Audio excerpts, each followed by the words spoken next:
Welcome back to আন-নাফি Islamic TV. কল্পনা করুন সেই দিনের কথা, যখন এই আসমান ফেটে পড়বে, নক্ষত্রগুলো খসে পড়বে, আর পাহাড়গুলো তুলোর মতো উড়তে থাকবে। একটা ছোট গুনাহ আপনার জান্নাত কেড়ে নিতে পারে, আর যে কাজটাকে আপনি আজ তুচ্ছ ভাবছেন, সম্ভবত সেটাই আপনার ধ্বংসের কারণ হতে পারে। আপনি কি কখনো নিজেকে হারিয়ে ফেলেছেন? দুনিয়ার মোহে পড়ে ভুলে গেছেন কি আপনার আসল গন্তব্য? তওবা করতে চেয়েও কি আপনি বারবার পিছিয়ে পড়ছেন? আজ আমি আপনাকে এমন কিছু বলব যা আপনার জীবন বদলে দিতে পারে। সহিহ হাদিসের আলোকে বোঝা যায় কিয়ামত হঠাৎ করেই আসবে না। দয়াময় আল্লাহ আমাদের জন্য মহাপ্রলয়ের আগে কিছু সতর্ক বার্তা পাঠিয়েছেন। আজকের ভিডিওতে আপনি জানবেন কিয়ামত কেন অনিবার্য এবং এর প্রকৃত অর্থ কী, কেন আল্লাহ আমাদের আলামত বা নিদর্শনগুলো দেখান, কিভাবে এই শেষ সময়ে নিজের ঈমানকে রক্ষা করা যায়। আর ভিডিওর শেষের দিকে থাকবে তওবা ও আল্লাহর রহমত নিয়ে এক বিশেষ বার্তা। ভিডিওটা শেষ পর্যন্ত শুনুন। আর যদি ঈমান জাগানো কুরআনের শিক্ষা, সহিহ হাদিস, দোয়া আমল এবং আখিরাতের সত্য কথা শুনতে চান, তাহলে এখনই আন-নাফি ইসলামিক টিভি সাবস্ক্রাইব করুন, লাইক দিন, কমেন্ট করুন আল্লাহ আমাকে হেদায়েত দিন, আর ভিডিওটা শেয়ার করুন, কারণ এটা কারো হেদায়েতের দরজা খুলে দিতে পারে। মহাবিশ্বের এক বিশাল পরিকল্পনা রয়েছে, যা শুরু হয়েছে এক মহান স্রষ্টার নির্দেশে এবং শেষ হবে তারই এক অমোঘ ঘোষণায়। কিয়ামত এটি কেবল একটি ধ্বংসের নাম নয়, এটি সত্য ও মিথ্যার চূড়ান্ত ফয়সালার দিন। কুরআনের বিভিন্ন আয়াত থেকে ধারণা পাওয়া যায় যে এই দুনিয়া একটি পরীক্ষাগার মাত্র। একজন মুমিনের কাছে কিয়ামত মানে তার রবের সাথে সাক্ষাতের দিন, আর একজন অবাধ্যের কাছে এটি চরম আতঙ্কের মুহূর্ত। কিন্তু প্রশ্ন জাগে, কেন আল্লাহ আমাদের কিয়ামতের আলামতগুলো আগে ভাগেই জানিয়ে দিয়েছেন? কেন আমাদের এই ভয়ঙ্কর দিনটির আগাম সংকেত দেওয়া হলো? এটি কি কেবল ভয়ের জন্য, নাকি এর পেছনে লুকিয়ে আছে কোনো বিশাল রহমত? আলেমদের ব্যাখ্যা অনুযায়ী কিয়ামতের আলামতগুলো আসলে আল্লাহর পক্ষ থেকে আমাদের জন্য এক একটি ওয়েক আপ কল বা জেগে ওঠার ডাক। নাফস আমাদের দুনিয়ার চাকচিক্যের দিকে টানে, আর ঈমান আমাদের আখিরাতের প্রস্তুতির দিকে ডাকে। আমরা যখন চোখের সামনে আলামতগুলো এক এক করে সত্য হতে দেখি, তখন আমাদের ঘুমন্ত বিবেক যেন কেঁপে ওঠে। দুনিয়া ভুলায়, কিন্তু এই আলামতগুলো আমাদের কানে কানে বলে দিয়ে যায় যে হে আদম সন্তান, ফিরে এসো, সময় ফুরিয়ে আসছে। আল্লাহ চান না তার বান্দারা অপ্রস্তুত অবস্থায় তার সামনে দাঁড়াক, তাই তিনি বারবার সতর্ক করেন। সম্ভবত কিয়ামতের আলামতগুলো দেখানোর উদ্দেশ্য হল বান্দার মনে তওবার আকাঙ্ক্ষা জাগিয়ে তোলা। যখন আপনি দেখতেন সময় বদলে যাচ্ছে, মানুষের স্বভাব পরিবর্তন হয়ে যাচ্ছে, তখন আপনার অন্তর যেন বলে ওঠে, হে আমার পালনকর্তা, আমি তো আপনার দিকেই ফিরে যেতে চাই। সহিহ হাদিসের বিভিন্ন বর্ণনা থেকে জানা যায় কিয়ামত আসার আগে ছোট ছোট অনেক নিদর্শন প্রকাশ পাবে, যার অনেকগুলোই আজ আমাদের চোখের সামনে দৃশ্যমান। অথচ আমরা কি প্রস্তুত, নাকি আমরা এখনও সেই মরীচিকার পেছনে ছুটছি যা একদিন ধুলোয় মিশে যাবে? কিয়ামতের ছোট ছোট আলামতগুলো যখন সমাজে ছড়িয়ে পড়ে, তখন মানুষ সেগুলোকে খুব সাধারণ মনে করে, কিন্তু প্রতিটি আলামত যেন এক একটি সংকেত যে দেওয়ালটি একসময় খুব মজবুত ছিল, তাতে এখন ফাটল ধরতে শুরু করেছে। সহিহ হাদিসের আলোকে বোঝা যায় জ্ঞান উঠে যাবে এবং মূর্খতা ছড়িয়ে পড়বে। আজ আমরা তথ্যের সাগরে বাস করছি, কিন্তু প্রকৃত দ্বীনি জ্ঞান বা ইলম যেন আমাদের অন্তর থেকে হারিয়ে যাচ্ছে। নবী সাল্লাল্লাহু আলাইহি ওয়াসাল্লামের ভবিষ্যৎবাণী অনুযায়ী মানুষ বড় বড় অট্টালিকা নির্মাণে প্রতিযোগিতা করবে। আজ মরুভূমির বুকেও যখন আকাশচুম্বী দালান মাথা উঁচু করে দাঁড়ায়, তখন একজন মুমিনের হৃদয়ে কম্পন সৃষ্টি হয়। এটা কেবল অট্টালিকার উন্নতি নয়, বরং এটা সেই সময়েরই সংকেত যা আমাদের প্রিয় নবী 1400 বছর আগে বলে গেছেন। মানুষের মধ্যে আমানতদারি কমে যাবে। যখন সমাজ অযোগ্য মানুষের হাতে শাসনভার তুলে দেবে, যখন মানুষ অন্যকে ঠকিয়ে নিজেকে বুদ্ধিমান ভাবতে শুরু করবে, তখন বুঝতে হবে কিয়ামত খুব কাছে। অনেক আলেম মনে করেন সময়ের বরকত উঠে যাওয়াও কিয়ামতের একটি বড় নিদর্শন।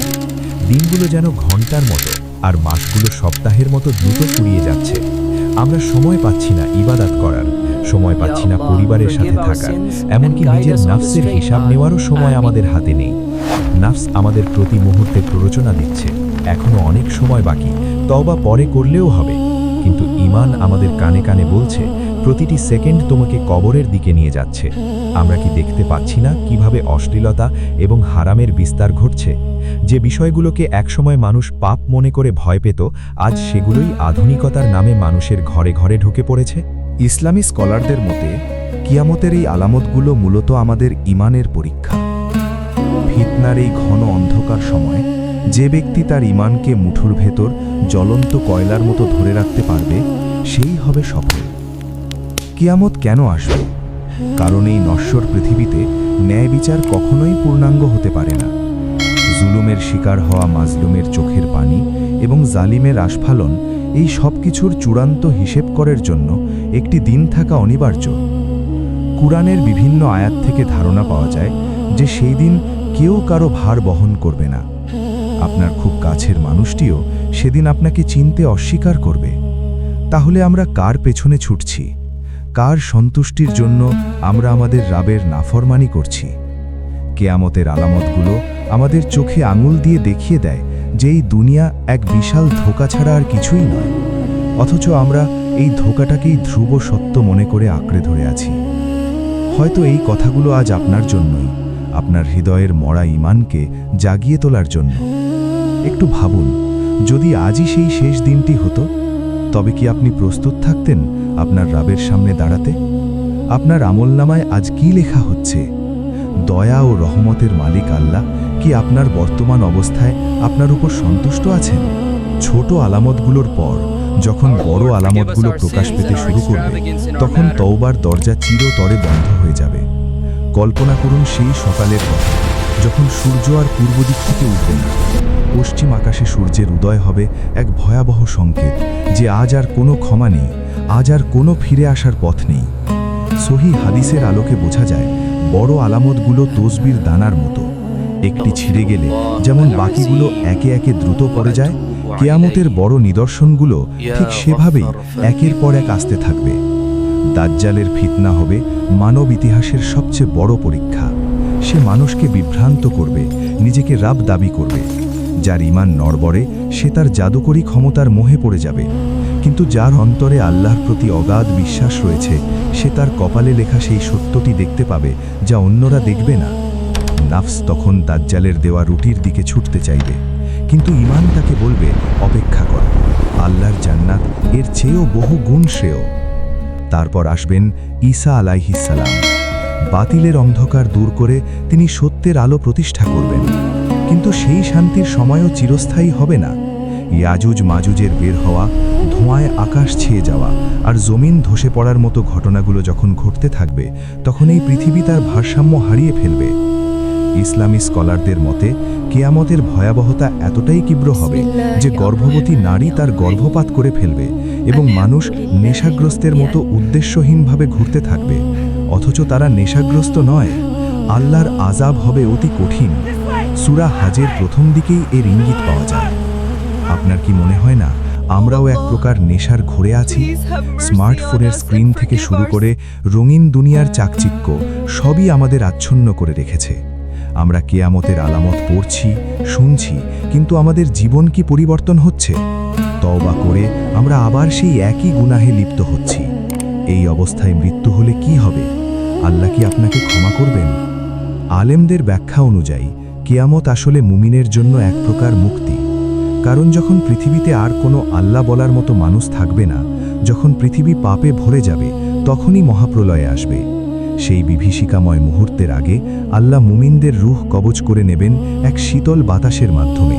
কিন্তু যারা রয়ে যাবে, যারা পাপাচারী, তাদের উপর দিয়েই কিয়ামত সংঘটিত হবে। কল্পনা করুন, আপনি কি সেই দুর্ভাগাদের দলে থাকতে চান, নাকি আল্লাহর সেই রহমতের ছায়াতলে থাকতে চান, যেদিন আর কোনো ছায়া থাকবে না? কিয়ামতের আলামতগুলো আমাদের ডুকরে ডুকরে কাঁদার সুযোগ করে দেয়। প্রতিটি নিদর্শন যখন আমাদের সামনে ফুটে ওঠে, তখন আমাদের উচিত সিজদায় লুটিয়ে পড়া। আল্লাহ আমাদের সুযোগ দিচ্ছেন, সময় দিচ্ছেন, কারণ তিনি আমাদের ভালোবাসেন। তিনি চান তার বান্দা যেন জাহান্নামের আগুন থেকে বেঁচে জান্নাতের সুশীতল ছায়ায় আশ্রয় নেয়। কিন্তু আমরা কি সেই সুযোগের কদর করছি, নাকি সময়ের স্রোতে গা ভাসিয়ে দিয়ে ধ্বংসের দিকে এগিয়ে যাচ্ছি? এতক্ষণ আমরা জানলাম কিয়ামত কেন আসবে এবং এর ভয়াবহ আলামতগুলো আমাদের কি বার্তা দেয়। কিন্তু মনে রাখবেন, কিয়ামতের আলোচনা কেবল ভয় দেখানোর জন্য নয়, বরং নিজেকে শুধরে নেওয়ার এক পরম সুযোগ। আল্লাহর রহমতের দরজা এখনও খোলা আছে।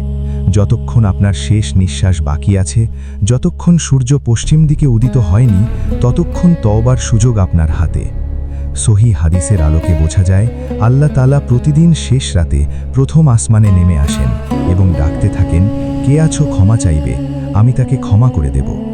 কেয়ামতের আলামত দেখে যারা নিজেদের বদলে ফেলে, আল্লাহ তাদের জন্য জান্নাতের সুসংবাদ দিয়েছেন। দুনিয়া ভুলায়, আখিরাত ডাক দেয়। নফস আপনাকে গুনাহের দিকে টানবে, কিন্তু আপনার ভেতরের ঈমান যেন আজ গর্জে ওঠে।